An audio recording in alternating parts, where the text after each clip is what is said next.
വയനാട്ടിൽ hartal പൂർണ്ണമാണ്. മേപ്പാടിയിൽ ദുരന്തബാധിതരും road ഉപരോധിക്കുന്നു.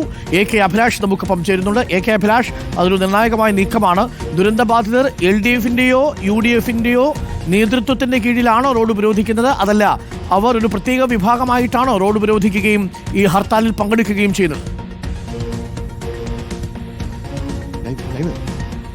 AK Abhilash, കേൾക്കാമോ? Doctor Arun, ഇപ്പോൾ ഡോക്ടർ അരുൺ, കോൺഗ്രസ് പ്രവർത്തകരുടെ നേതൃത്വത്തിൽ തന്നെയാണ് ഇവിടെ ഈ ഉപരോധം സംഘടിപ്പിച്ചിരിക്കുന്നത്. റോഡിൽ കുത്തിയിരുന്ന് തന്നെയാണ് അവർ പ്രതിഷേധം ചെയ്തത്. പക്ഷേ ഇവിടെ ഉപരോധം സംഘടിപ്പിക്കുന്നതിൽ ഭൂരിഭാഗവും മുണ്ടക്കൈ ചൂരൽ മേഖലയിലുള്ള ആളുകളാണ്. ഇതിലൊരു പ്രധാനപ്പെട്ട കാര്യം എന്ന് പറയുന്നത് ഇവിടെ വാഹനങ്ങൾ തടയുന്നുണ്ട്. പക്ഷേ അവശ്യ സർവീസുകൾ, അതായത് ആശുപത്രികളിലേക്ക് പോകുന്ന വാഹനങ്ങൾ, അതോടൊപ്പം തന്നെ അത്യാവശ്യ ആവശ്യങ്ങൾക്ക് പോകുന്ന മറ്റ് വാഹനങ്ങളൊക്കെ ഇവർ വിട്ടുകൊടുക്കുകയും ചെയ്യുന്നുണ്ട്.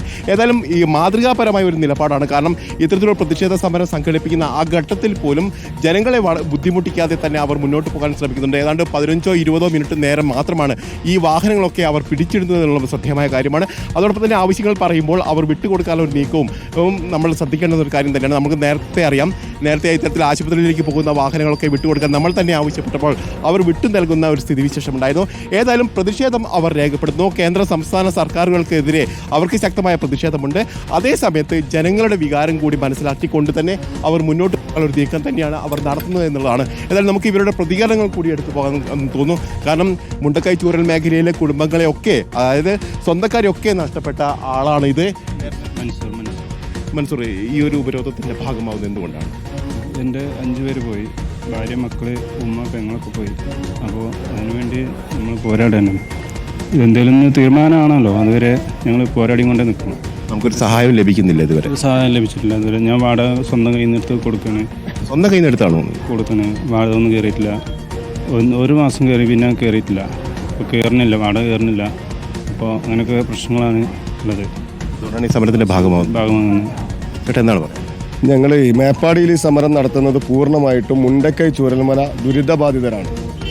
UDF-ന്റെ പ്രവർത്തകരാണ്. അവരിന്നിങ്ങനെ തെരുവിലേക്ക് ഇറങ്ങാനുണ്ടായ സാഹചര്യം. ഇപ്പോൾ മൻസൂറിനെ പോലുള്ള 100 കണക്കിന് കുടുംബങ്ങൾ മുണ്ടക്കയിലും ചൂരൽമലയിലും ഉണ്ട്. കേന്ദ്ര സർക്കാർ ഒരു ഭാഗത്ത് പറയുന്നത് കേരളത്തിന് ഇത് ദേശീയ ദുരന്തമായി പ്രഖ്യാപിക്കാൻ കഴിയില്ല എന്നും ആവശ്യത്തിനുള്ള ഫണ്ട് കൊടുത്തിട്ടുണ്ട് എന്നുള്ളതുമാണ് പറയുന്നത്. എന്നാൽ കേന്ദ്ര സർക്കാർ 1 രൂപ പോലും മുണ്ടക്കൈ ചൂരൽമല ദുരന്തവുമായി ബന്ധപ്പെട്ട് 1 രൂപ പോലും കൊടുത്തിട്ടില്ല. സംസ്ഥാനം ഭരിക്കുന്ന സർക്കാരും കേന്ദ്രം ഭരിക്കുന്ന സർക്കാരും ഈ സാധുക്കളെ ഇട്ട് ഇടങ്ങറാക്കിക്കൊണ്ടിരിക്കുകയാണ്. ഇവിടെ മൻസൂർ സൂചിപ്പിച്ചല്ലോ, കുടുംബത്തിലെ മുഴുവൻ ആളുകളെയും നഷ്ടപ്പെട്ട ഒരു സഹോദരനാണ്. മൻസൂറിന് 1 മാസത്തെ വാടകയാണ് കിട്ടിയത്. 120 ദിവസം തികയാൻ പോവുകയാണ്, 4 മാസം തികയാൻ പോവുകയാണ്. ഒരു പുനരധിവാസവുമായി ബന്ധപ്പെട്ട് യാതൊരു പ്രഖ്യാപനം നിങ്ങൾ അന്വേഷിച്ചില്ല? എന്തുകൊണ്ടാണ് വാടക കിട്ടാത്തത്, വാടക കൊടുക്കാതെ നോക്കി? നമ്മളത് അന്വേഷിക്കുമ്പോൾ നിങ്ങൾക്ക് കയറും എന്നാണ് പറയുന്നത്. 1 മാസം പോലും കിട്ടാത്ത കുടുംബങ്ങൾ ചൂരൽമലയിൽ ഇപ്പോഴും ഉണ്ട്. വാടക 1 മാസത്തെ പോലും കിട്ടാത്ത കുടുംബങ്ങളടക്കം ചൂരൽമലയിൽ ഇപ്പോഴും ഉണ്ട്. ഞങ്ങളുടെ ആവശ്യം അടിയന്തരമായ പുനരധിവാസമാണ്. അതിൻ്റെ കൂടെ തന്നെ അവിടെ 48 മനുഷ്യജീവനുകൾ ഇപ്പോഴും കാണാതുണ്ട്. കേന്ദ്ര സർക്കാരും കേരള സർക്കാരും ഒരു അതുമായി ബന്ധപ്പെട്ട് ഒന്നും പറയുന്നില്ല. എന്താണ് സർക്കാർ നിരന്തരമായി റവന്യൂ മന്ത്രി പറയുന്നത്? ഞങ്ങൾ തരയും എന്നാണ്. പക്ഷേ ഇപ്പോൾ ഏറ്റവും അവസാനം റവന്യൂ മന്ത്രി ജനങ്ങളുടെ മുമ്പിൽ പരിഹാസ്യനായിട്ട് കൊണ്ട് പറയുന്നത്, ഈ കുടുംബങ്ങളുടെ ആളുകൾ വന്ന്, മിസ്സായവരുടെ കുടുംബം വന്ന് രേഖാമൂലം ആവശ്യപ്പെട്ടാൽ തരയും. ഇനി എവിടെയാണ് ഇവർ തിരയുന്നത്? 15 ദിവസം കഴിഞ്ഞപ്പോൾ തെരച്ചിൽ നിർത്തിപ്പോയ ഒരു സർക്കാരാണ്. ഇവർക്ക് എന്താണ് ഈ ജനങ്ങളോടുള്ള? ഇന്നിപ്പോൾ LDF കൂടി വയനാട്ടിലെ ഹർത്താൽ പ്രഖ്യാപിച്ചിട്ടുണ്ട്. നിങ്ങൾ ഈ വയനാട്ടിലെ തെരുവുകളിൽ മുഴുവൻ ഒന്ന് നോക്കുക. മേപ്പാടിയാണ് ഈ ദുരന്ത ഭൂമിയിൽ നടക്കുന്ന സമരത്തിൽ പോലും LDF ഇല്ല. സർക്കാർ ഈ സമരത്തെ പൊളിക്കാൻ പുറപ്പെട്ടിട്ടുണ്ടോയെന്ന് ഞങ്ങൾ സ്വാഭാവികമായും സംശയിക്കുകയാണ്. കാരണം KSRTC ബസ്സുകൾക്കടക്കം ഇവിടെ പോലീസിന്റെ എസ്കോർട്ട് കൊടുത്തിട്ടാണ് ഈ ദുരന്ത ഭൂമിയിലൂടെ അടക്കം സർവീസ്.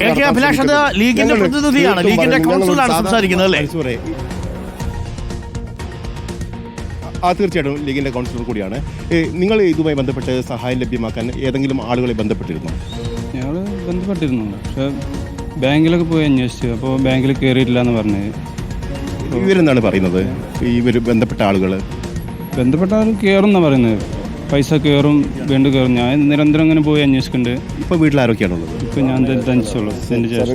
ഒരു കാര്യം കൂടി മൻസൂറുമായി ബന്ധപ്പെട്ട ഒരു വിഷയം പറയാം. ജ്യേഷ്ഠൻ കൂടിയുണ്ട്. എൻ്റെ വാർഡിലെ ആളാണ്. ഞാൻ ആ 12ാം വാർഡ് അരുൺ സാർക്ക് അറിയാം, 12ാം വാർഡിലെ മെമ്പറാണ്. ഇദ്ദേഹത്തിൻ്റെ ഇവരെ രണ്ടാളെ പെങ്ങൾ മരിച്ചിട്ട് പെങ്ങൾക്ക് ഇതുവരെ ബോഡി വരെ കിട്ടിയിട്ട് 10 ചില്ലി പൈസ പോലും കിട്ടിയിട്ടില്ല. ഒരു സഹായം കിട്ടിയിട്ടില്ല. കേന്ദ്ര ഗവൺമെന്റിന്റെ ഭാഗത്തുനിന്ന് സഹായമല്ല, കേരള ഗവൺമെന്റിന്റെ ഭാഗത്ത് സഹായമല്ല. ഈ പാവങ്ങൾ തെരുവിലൂടെ ഇങ്ങനെ നടക്കുന്ന ഒരു അവസ്ഥയാണ് ഇവിടെ കാണുന്നത്. ഇത് അദ്ദേഹത്തിന്റെ ഏട്ടനാണ്. അദ്ദേഹത്തിന്റെ ഏട്ടനാണ് സ്വന്തം പെങ്ങളെ പൈസ മരിച്ച് ബോഡി കിട്ടിയിട്ട്. അതന്നെ പറയാനുള്ളത് എന്ന് വെച്ചാൽ നമുക്ക് പറയാനുള്ളത് എത്രയും പെട്ടെന്ന് 10-48 വരെ മൃതദേഹം കിട്ടാണ്ട്, ഉമ്മാൻ്റെത് വരെ കിട്ടാണ്ട്, അതിനുള്ളൊരു തെരച്ചിൽ കാര്യങ്ങൾ നടത്തണം. അതുപോലെ തന്നെ സിസ്റ്റർ പെങ്ങളത്, മൻസൂറിൻ്റെ പെങ്ങൾ, എൻ്റെ പെങ്ങളാണ്, ഒരു ബോഡി കിട്ടിയിട്ടുണ്ട്. അതിൻ്റെ വർക്കുകൾ കാര്യങ്ങളൊക്കെ ഞങ്ങൾ പഞ്ചായത്ത് വൈത്തിരി താലൂക്ക് പോയിട്ട് 2-3 പ്രാവശ്യം എഴുതി കൊടുത്താണ്.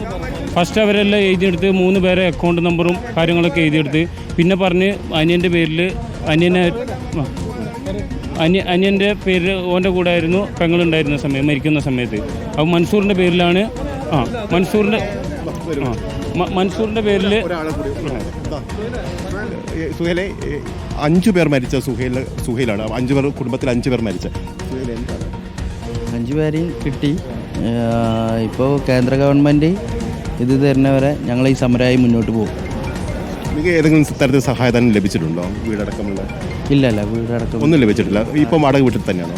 ഇപ്പോൾ വാടക വീട്ടിൽ കൽപ്പറ്റയാണ് താമസം. അതിന് വാടക ലഭിക്കുന്നുണ്ടോ? അതിന് ഗവൺമെൻറ്റിൽ നിന്ന് 6000 കിട്ടുന്നുണ്ട്. ബാക്കി ഞങ്ങൾ വാടക മുടങ്ങിയിട്ടില്ല. വാടക ഇതുവരെ ഒന്നും ആയിട്ടില്ല, മുടങ്ങിയിട്ടില്ല. അതായത് എല്ലാവർക്കും വാടക മുടങ്ങിയിട്ടില്ല, ചിലർക്കൊക്കെ വാടക മുടങ്ങിയിട്ടില്ല. അതേപോലെ തന്നെ ചില ആൾക്കാർക്ക് വാടക മുടങ്ങിയവരുണ്ട്, ചില ആൾക്കാർക്ക് വാടക കിട്ടാത്തവരുണ്ട്.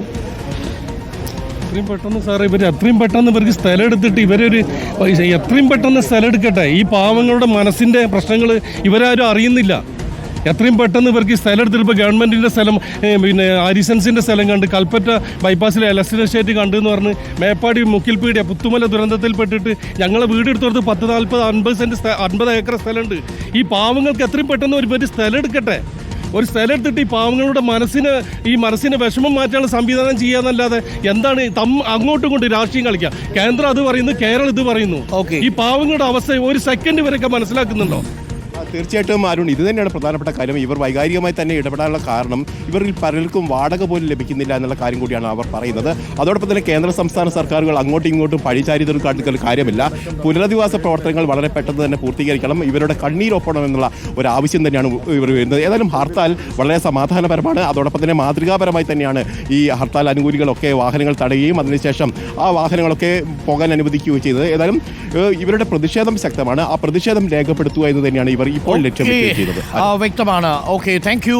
അഭിലാഷാണ് വിവരങ്ങൾ നൽകിയത്. ഇപ്പോൾ വയനാട്ടിൽ ഹർത്താൽ ഏറെക്കുറെ പൂർണ്ണമാണ്. അവശ്യ സർവീസുകളെ ഹർത്താൽ ബാധിച്ചിട്ടില്ല, ആശുപത്രി സർവീസുകളെയും ഹർത്താൽ ബാധിച്ചിട്ടില്ല. ഇപ്പോൾ KSRTC ബസ്സുകളൊക്കെ ചിലയിടങ്ങളിൽ സർവീസ് നടത്തുന്നുണ്ട്. എന്നാൽ സ്വകാര്യ ബസ്സുകൾ പൂർണ്ണമായും സർവീസിൽ നിന്ന് പിൻവാങ്ങിയിരിക്കുന്നു. അതേപോലെ കടകൾ പൂർണ്ണമായും അടച്ചിട്ടുകൊണ്ടാണ് ഹർത്താൽ ഇപ്പോൾ നടക്കുന്നത്. വയനാട്ടിൽ ചൂരൽമല മുണ്ടക്കൈ ദുരന്തത്തിൽ കേന്ദ്ര സഹായം നിഷേധിച്ചതിലാണ് ഇപ്പോൾ ഹർത്താൽ നടക്കുന്നത്. യഥാർത്ഥത്തിൽ നിഷേധിച്ചു എന്ന് നമുക്ക് പൂർണ്ണമായി പറയാൻ കഴിയില്ല. L3 കാറ്റഗറിയിലുള്ള ദേശീയ ദുരന്തമായി പ്രഖ്യാപിക്കില്ല എന്നാണ് നിത്യാനന്ദ റായ് പറഞ്ഞത്. എന്നാൽ അതേസമയം ദുരിതാശ്വാസം എത്ര കൊടുക്കുമെന്ന കാര്യത്തിൽ 2 ആഴ്ചക്കുള്ളിൽ തീരുമാനമാകും.